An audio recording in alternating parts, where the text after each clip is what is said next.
Mata upu e lua se furufitu. O tu la fono ia tu siei maa. O le fasino mai o mea e mala iai. Ua whai atu Mose matoia ino i Israelu le nuu. Ua whape atu. Ia outou tausi i poloa inga umalavau te whai atu ai a te outou i le aso nei. O le aso fo i tou te sopo i antu ai o ritana. I le nuu o fo ina mai e o valo watua i a te oe. Ia e whatu ina ai mo oe ni maa te tele. Ma e valia i panisina. Ia e tu sia fo i ai o upu umalavau le nei tu la fono.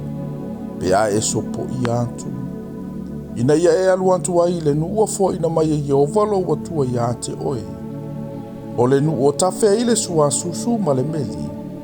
E pei ona whetalaia mai ai e Jehova, o le atua o utama i a te oe. Pe au tou sopo i atu i o ritana. O no utou fatu ina leo nā maa. O te whai atua i a te outou i le aso nei. I le maunga o e valu.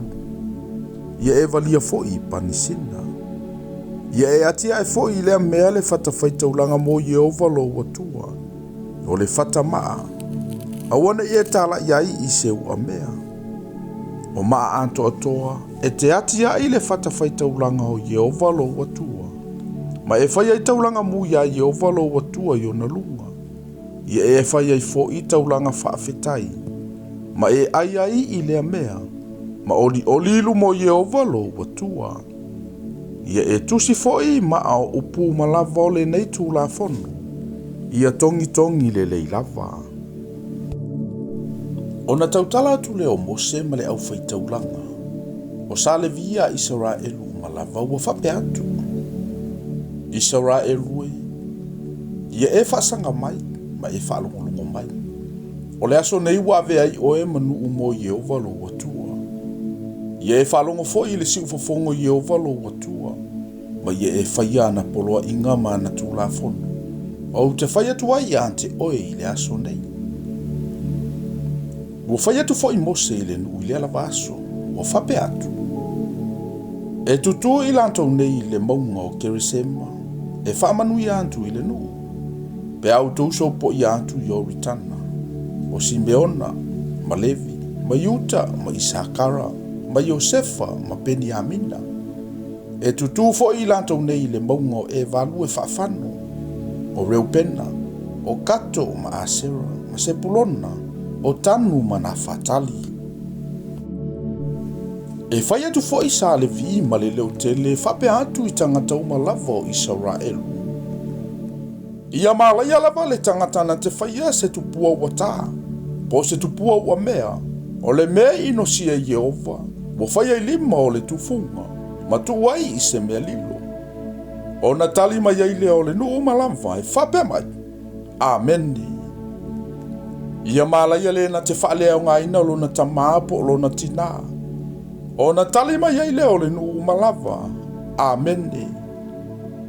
Ia malaya le na te si le tua oi o le lante tua oi. O na tali mai ai leo le nuu malava. Amene. Ia malaya le na te whaasese ina le tawaso i le ala. O na tali mai ai leo le nuu uma. Amene. Ia malaya le na te whaapio ina le whaamasinonga i le tangata ese. Ma le wau matua. Ma le whawhine wa oti la na tani. O na talima iei leo le nu uma. Amene. Ia malaya le lante momoe ma le avalo na tama. Awa e susu e ia le ia o lo na tama. O na talima iei leo le nu uma. Amene. Ia malaya le lante momoe ma se manu. O na talima iei leo le nu umalava. Amene. Ia malaya le lante momoe ma lo na tua fafine. O le afafine o lo na tama. Po le tamateine o lo na tina. O na talima iei leo le nu umalava. Amene.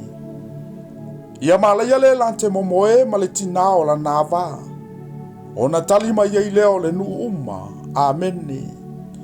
Ia malaya le na te fasi whaalilo lilo le lante tua oi. O na talima iei leo le nu uma. Amene. Ia malaya le na te talia se tau e fasi o tiai se tangata ua le sala.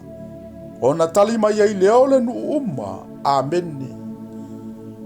Ia malaya le na te le whamawina upu o le nei tū la fono e whaia. Ona tali mai ai leo le nu uma. Amene.